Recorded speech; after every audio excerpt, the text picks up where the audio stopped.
Hello, my name is Andy Bashford. I'm a data scientist with an interest in music and music journalism.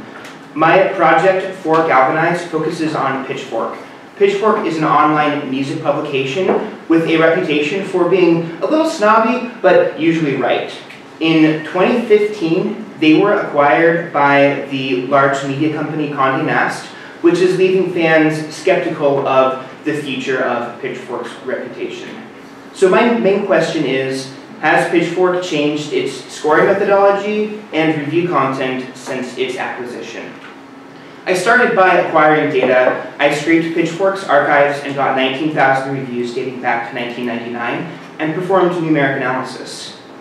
I broke down Pitchfork reviews into 5 major buckets: one before Best New Music was introduced, one before the launch of Pitchfork Music Festival, which was the first time that Pitchfork had an incentive to promote certain artists, one before the major website redesign in 2011, one before the Condé Nast acquisition in 2015, and one is present day.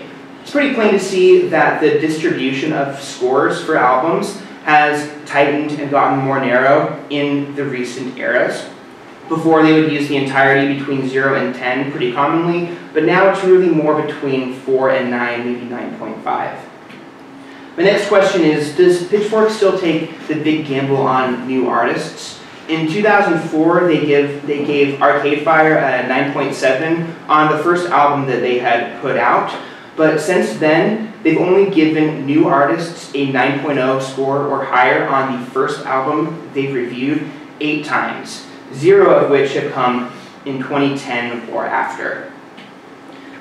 Next, I decided to do natural language processing on the actual content of the reviews. I used a tool called Spacey to break down all of the text, every word with their part of speech, keeping words that are signifiers of being descriptive, so adjectives, adverbs, and certain tenses of verbs. I also did sentiment analysis using TextBlob, where I was able to get a subjectivity score for each review. This is showing how objective or how subjective, how opinionated or fact-based the tone and the words used are in the actual reviews. So what I found was, doing the part of speech tagging since 2006, reviews are getting less descriptive. This box plot has notches that indicate a 95% confidence interval for the median, which shows that each change is statistically significant. And with the sentiment analysis, I found that the content of the reviews has gotten more objective and fact-based, but the 2-sentence summary that goes in the abstract at the top of the review has actually gotten more subjective and opinion-based. So what this tells me is that Pitchfork has become more consistent in their tone when conveying its opinion about albums to their fans.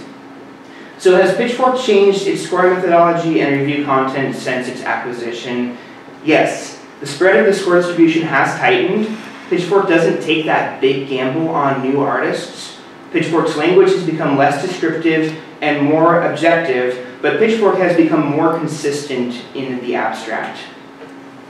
So I'm going to take this one step further and use my analysis to make Pitchfork an even better tool for its readers who are discovering what to listen to next.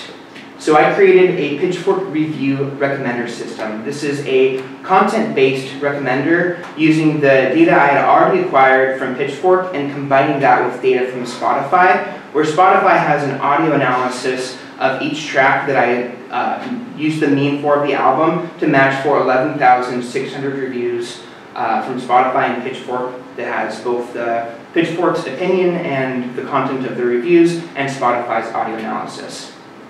So let me go over to the live demo real quick, where I have this opened up. I can just take the URL of whatever album I was reading about, put it into my recommender system, hit submit, and I will have 5 or 10 albums curated for me with descriptions, scores, links to Pitchfork reviews, and a Spotify player embedded right here to listen to.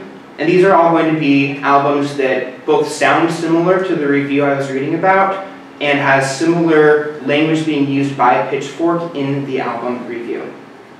So that's really it from me. You can read more about my methodology and analysis on my GitHub. And also, please add me on LinkedIn. Thank you.